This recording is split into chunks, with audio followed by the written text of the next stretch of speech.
Jessica Tarlov, the Fox News liberal on The Five this week, had to shut down her MAGA co-host narrative about Kamala policies and Kamala's refrain from interviews, in which she does a fantastic job. So I've put a couple of these clips for us to look over and provide context to. The thing with the no tax on tips policy, which the Democratic senators have endorsed, and it has bipartisan popularity, but there is a distinction between the way the Democrats would do it and the way that Trump would do it. So the way the Kamala Harris plan would work is there would be an income limit, because right now there's a loophole in Trump's approach which would allow people like corporate lawyers, for instance, to take advantage of it, or people who work at hedge funds. So they want to make sure that it's actually for people who are earning low wages.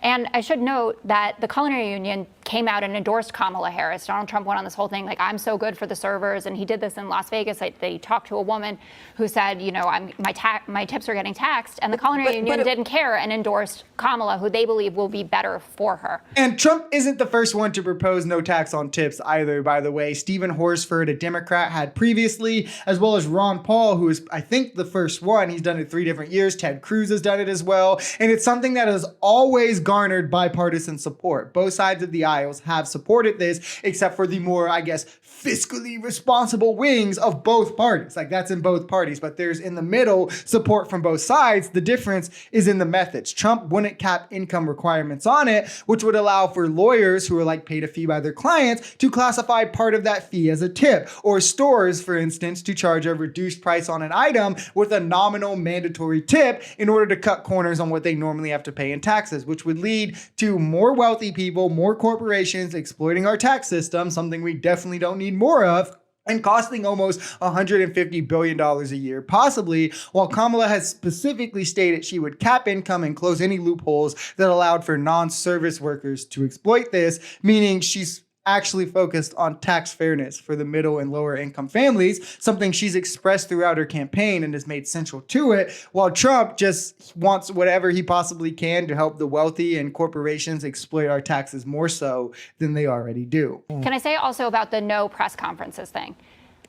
I've not spoken to one regular Democrat, no one who works in media, who cares about this at all, to Dana's point. They are living in the coconut-pilled moment, and when it ends, and I'm sure that she will do interviews. Maybe she'll sit down with Leslie Stahl, and she'll do it with Tim Walz and do something big after the convention, but she will be in front of people nonstop next week. And in terms of the standard, you know, holding her to her old policies, and maybe this backfires on her in some ways, the most accurate representation of what kind of policies Kamala Harris supports are the ones that came out of the Biden-Harris administration. And she's going to have to live with that. If that's not good for inflation, that's one thing. If it's trending in her direction, which I believe that it is, maybe it ends up better. But Donald Trump has been, for instance, saying that he's going to introduce a big, beautiful health care plan, and there are no specifics on it. And Kamala is being held to a standard where she has to tell you the nuts and bolts of things, where people are saying, you tell us exactly that. She's supposed to talk about her economic plan on Friday. The press is already saying it'll be, quote, light on detail. They don't know. Could it be as light as big and beautiful? This is another great point that just again shows the curve that Trump is graded on by the media. He can just say, oh, to lower inflation, I'm going to drill.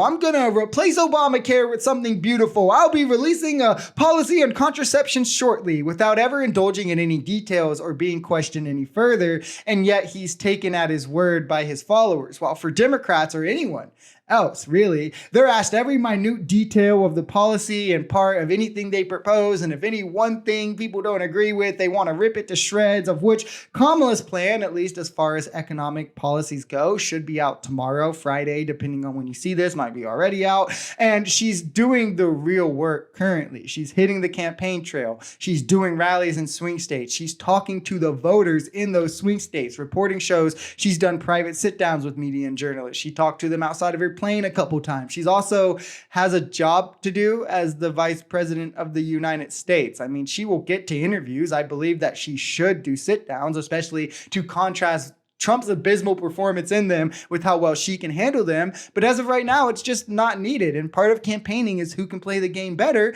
And while Donald Trump is constantly showing he's the delusional old man in the race now, melting down at adversarial interviews and embarrassing himself, Kamala just keeps surging past him.